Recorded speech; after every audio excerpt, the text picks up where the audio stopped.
AP మీదుగా పలు ప్రధాన నగరాలకు కొత్త రైళ్లు అందుబాటులోకి వస్తున్నాయి. ఇప్పటికే ఏపీకి సంబంధించి రైల్వే శాఖ ప్రాధాన్యత ఇస్తోంది. పలు ప్రధాన మార్గాల్లో వందే భారత్ సర్వీసులను కేటాయించింది. త్వరలోనే ముంబై, బెంగళూరు వందే భారత్ స్లీపర్ ఏపీ మీదుగా ప్రారంభం కానుంది.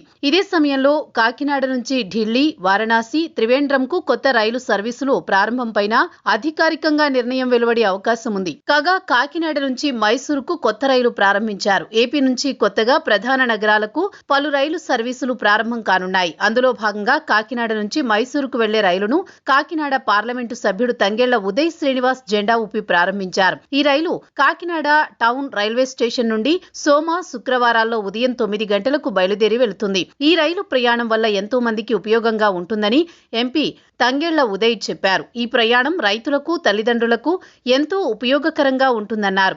75 కోట్ల రూపాయల వ్యయంతో అమృత్ భారత్ పథకంలో భాగంగా కాకినాడ, సామర్లకోట, తుని, పిఠాపురం రైల్వే స్టేషన్లో మరిన్ని సౌకర్యాలు అందుబాటులోకి తీసుకువస్తామన్నారు. కోస్తా రైల్వే క్యారిడార్ నిమిత్తం తాను పార్లమెంటు దృష్టికి తీసుకువచ్చానని, అలాగే తుని రైల్వే అండర్ బ్రిడ్జి నిర్మాణానికి కూడా తన వంతు కృషి చేస్తానన్నారు. అదేవిధంగా కాకినాడ నుంచి ప్రయాణికుల సౌకర్యార్థం ఢిల్లీ, వారణాసి, జోధ్పూర్, త్రివేంద్రంలకు రైలు సర్వీసులు నడిపేందుకు కేంద్ర రైల్వే మంత్రి దృష్టికి తీసుకువెళ్లినట్లు ఎంపీ చెప్పారు. కాకినాడ నుండి మైసూరు వెళ్లే ఈ రైలు సుమారు 32 స్టేషన్లలో ఆగుతుందని, ఇది ఎంతో మందికి ఉపయోగపడుతుందని ఉదయ్ శ్రీనివాస్ చెప్పారు. ఇప్పటికే విశాఖ నుంచి తిరుపతి, విశాఖ నుంచి బెంగళూరుకు వందే భారత్ స్లీపర్ పై నిర్ణయం తీసుకోవాలని రైల్వే శాఖకు ప్రతిపాదనలు అందాయి.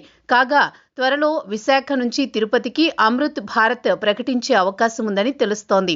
ఈ నెల 10న ప్రధాని హైదరాబాద్ పర్యటన సమయంలో కొత్త స్టేషన్లను ప్రారంభించనున్నారు. కాగా వచ్చే నెలలో తెలుగు రాష్ట్రాల నుంచి కొత్తగా వందే భారత్ స్లీపర్ పైన అధికారికంగా నిర్ణయం వెలువడే అవకాశం ఉందని సమాచారం.